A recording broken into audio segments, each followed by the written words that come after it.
When I was asked to come here, the question that was put to me is, can we believe that there's an economic recovery going on, or how good are the numbers, stuff like that. So what I'm going to do, or try to do this morning, is discuss how good the data that you hear all the time are, and then talk about the data that I think are worth knowing something about, both for Michigan and the United States. So Mark Twain believed that it was Prime Minister Disraeli who first said this famous quote. Mark Twain was the one who popularized it: lies, damned lies, and statistics. And it is true, let's face it, that it's possible to mislead or misunderstand the data. And so I'm going to talk about some landmarks in thinking about that. Oscar Morgenstern, who, along with John von Neumann, was really the father of game theory, for those of you who are familiar with that. Morgenstern wrote a famous book, the first edition of which came out in 1950. And he basically made the point that economic data ought to be taken with at least 1 and maybe 2 or 3 grains of salt. For instance, one of his examples was from back in the days when there was the gold standard, and there were flows of gold between countries to make their balance of payments work. Well, if there's a flow from Germany to England, the amount that the English say that they received from Germany ought to be exactly the same as the amount that the Germans say that they sent to England. And they weren't. And so he discussed why that would be, and lots of other stories. In other words, saying that you should always be vigilant. You always want to look underneath the surface and be careful. That's not to say that all numbers are bad or wrong, but it is to say that you don't always take things at face value. I really think that, having said that, we in the United States have the best economic data that any country has ever had.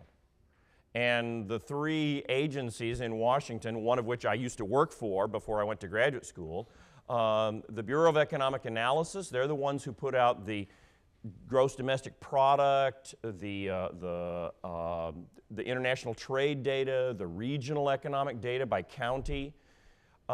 Bureau of Labor Statistics, they're the ones who do the unemployment and the employment numbers.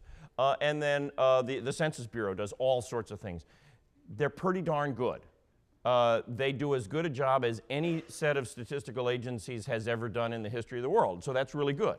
And so can we trust the numbers? Well, yeah, a lot of times we really can. I really believe that.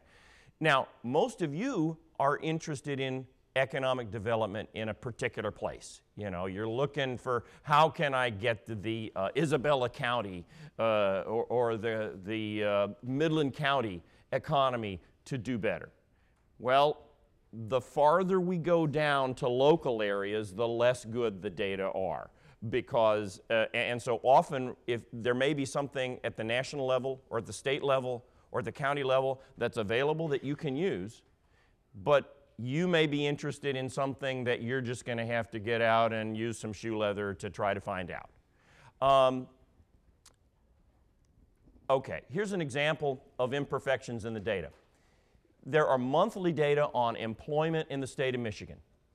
And the monthly data come from 2 different surveys. One asks people, do you have a job? And it's not a census of everybody in the state. It's a survey of a group of households. In a typical time, it's maybe a couple of thousand households out of 10 million people in the state of Michigan. So it's not going to be perfect down to the last detail. Then the other survey is an establishment survey where they ask businesses, how many people do you employ? Well, you'd hope, sort of, that those numbers would be pretty close to each other, and this shows, well, yeah, they're pretty close to each other. But clearly what happens, or what we think is happening, is that when you ask establishments, you're asking mostly establishments that are not a mom and pop. And if you miss the mom and pops, you're going to miss people who are actually employed. And then if you ask them in the household survey, Do you have a job? They'll say, yeah, I work for myself. But you can see that at least, even though they're not exactly the same, at least they track fairly well. So here is, when you hear the economy added a certain number of jobs on the news, that's the establishment survey. When you hear the unemployment rate fell to 8.3%, that's from the household survey. And you can see they don't coincide with each other. This is just one of many examples that I could give that say, okay, the data I think are pretty good, but they're certainly not perfect. Now, here I've shown it with 0 on the vertical axis. You can see that the level of employment in Michigan is about what it was 20 years ago. So we had a really good run in the late 90s, and then from the spring of 2000 to the end of 2009, we had a really bad run, and then in the last couple of years, we've gained 150,000 jobs. Here's what it looks like if I blow up the vertical axis. Let me go back to what I was before. This, and this are exactly the same numbers, except they're shown in a different way. And that just reminds you that the way in which the numbers are shown can distort the way, your perception of what's going on. These numbers look more jagged. They look maybe not as good. They look, you can see better the differences between the two. They don't stay, the difference between the two curves doesn't stay the same. It changes from time to time. Here they look almost smooth. So that's just another one, another reminder about looking at economic data. But I don't think that's the big problem. I think the biggest problem is that it's easy to misinterpret the data. Even when the data are good, it's easy either to misinterpret because of an honest misunderstanding, or, of course, to willfully misinterpret because you want to twist the public discussion in one way or another. The most astonishing example of saying things that are not true, I heard an interview with Ron Paul a couple of months ago, and I have to say that I grew up in Lake Jackson, Texas, so I grew up less than a mile from where Ron Paul now lives, so I'm not dissing on his district, but he said, and I went online because I couldn't believe it, I went online to make sure that I played the YouTube several times. He said, we brought home 10 million men and women at the end of the Second World War, and we cut federal spending by 60%, and we cut taxes by 30%, and as a result, the Great Depression finally ended.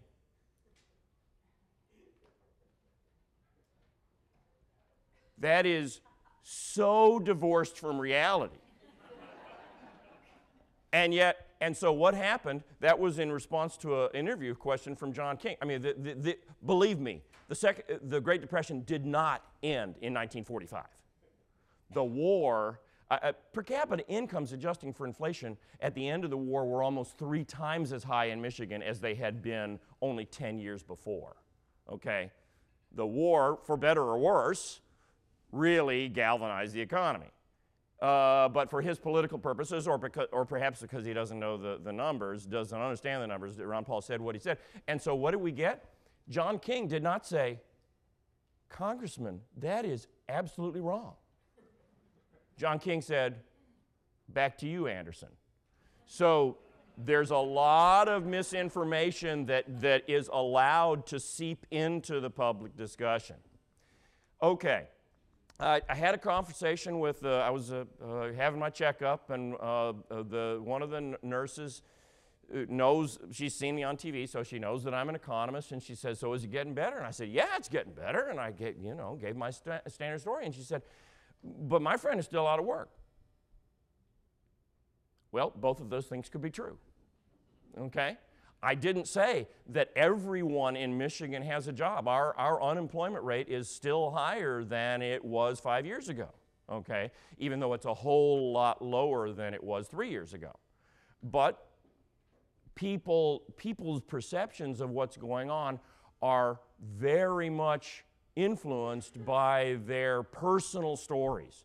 And so anecdotes can sometimes override the data. And so you, as somebody who's interacting with the public, it's a good idea for you to know as much as you can about what the data actually are, because Joe and Jane may have widely different impressions. Joe and Jane have, in many cases, I do some survey research, and we know that people's perceptions are malleable, and their views of what's going on are not always accurate. Here's another one. I heard this on the radio just the other day. Study of survey. Generally speaking, there's a desire in this country for lower gasoline prices. And when George W. Bush was the president, survey research indicated that most Democrats thought, that crummy Bush, he could do more to lower gas prices, and he's in bed with those oil companies, and he's just not letting it happen. Most Republicans said, oh gosh, you know, there's just not much that the president can do. Now, we got a president from a different party. About a third of Democrats have changed their mind from saying, the president could do all these things to lower gas prices and he's just not doing them, to saying, gosh, there's not much that the president can do. And about a third of Republicans have changed their mind from saying, there's not much the president can do, to saying, oh, that crummy Obama, look at what he could do to lower gas prices.